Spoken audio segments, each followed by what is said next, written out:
Right, I'm just out on my daily walk, daily exercise window, and I was going to wax lyrical just for a little bit about 10 lessons I've learnt from the outdoors, if you like. So I won't get too philosophical, but bear with me.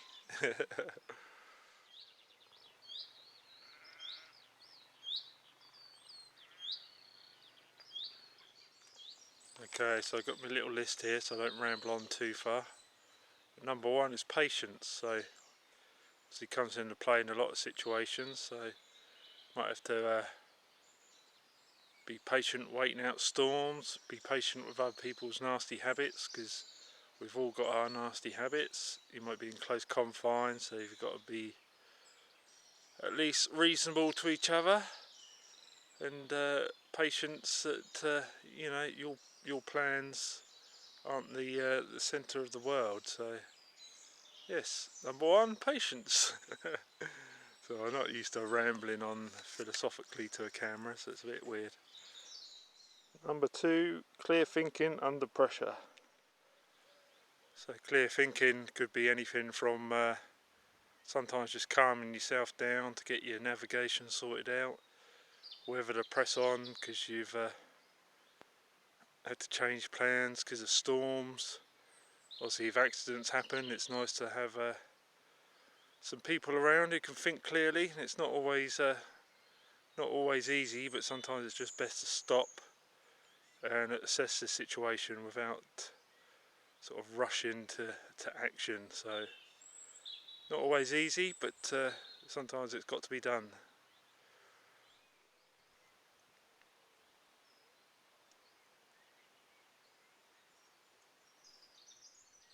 So number three is fear slash respect. So obviously there's things to be feared, could be dangerous animals, uh, rockfall, avalanche, hazard. So it's respect for those, not thinking you're bulletproof and you're super skilled and those things don't apply to you. So fear and attention to that fear and respect for those adverse conditions, and also obviously stuff like not making a mess when you go camping, for example. Okay.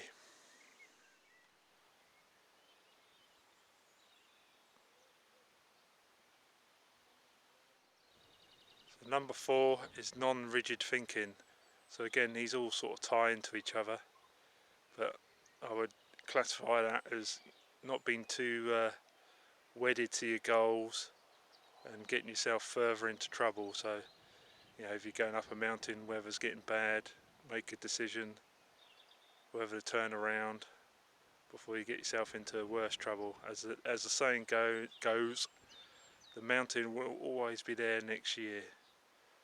And it's also being open to learning from others as well, because we're always learning. All right.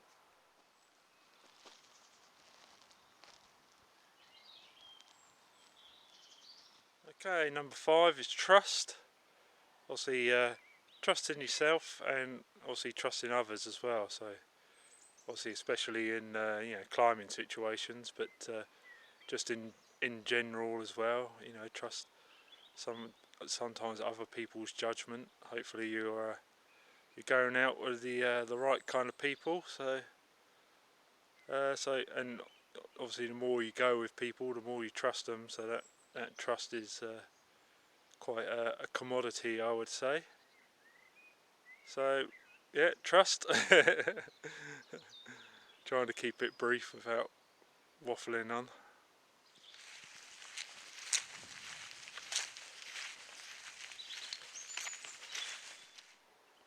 Number six is sense of self stroke sense of accomplishment. So I remember being a kid and seeing surfers and climbers and stuff, and I thought, how'd you get into that? And really you just have to sort of give yourself permission to begin, and then obviously doing stuff like walking across mountain ranges or you know, across the moors or whatever for a few days at a time.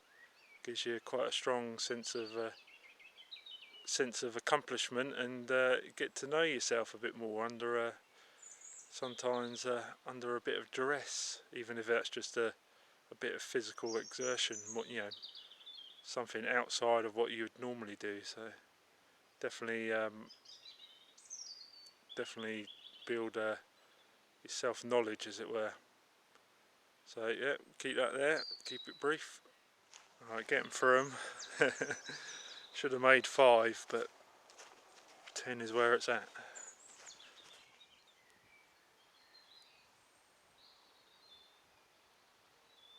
Okay, so I'll do a walk and talk and see how that turns out. So number 7 is humility. So being humble. Obviously, you know, none of us are bulletproof. There's only so much punishment we can take, and also in the sense of learning. You know, it's nice to be knowledgeable about a subject, but none of us know everything. You can always learn new stuff. I know I like to think I know it all sometimes, but I don't. So yeah, humility or being humble.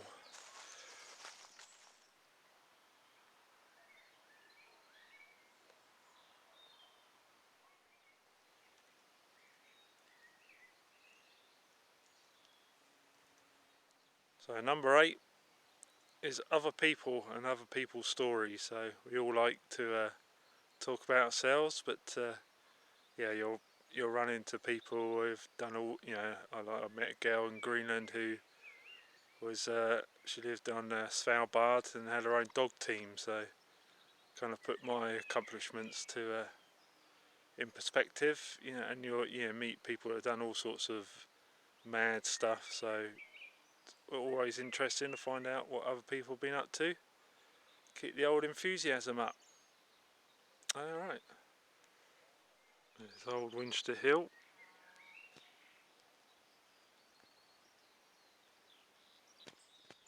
So number 9 is joy / fun. So yeah, don't forget to have fun. It's not supposed to be too serious, unless it is, but then something's gone wrong. But yeah, obviously the joy of, you know, seeing a sunset, seeing a waterfall, you know, you name it. But yeah, remember to have time to take it all in, and you know, unless you're getting paid to do it, then why not? So yeah, joy / fun. You know, obviously it's always good to get out and stretch your legs. There's a oh bloody hell, orchestra out there.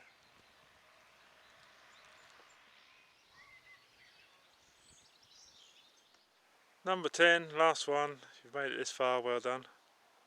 Is seeing the world, whether that's local to you and getting to know it very well, and or obviously far away places. You know, so you'll probably see things a lot of people never get to see, and especially when you're out camping, you know, you'll see wildlife sightings and sunsets that people generally won't get to appreciate. So seeing the world, that's it. I'll make my way back now, back into quarantine.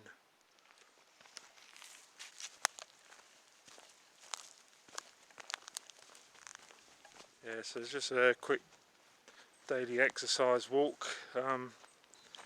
Obviously a bit limited as to what I can do videos wise, but I'll try and set fire to things in the back garden and hopefully make it entertaining. So catch you on the next one.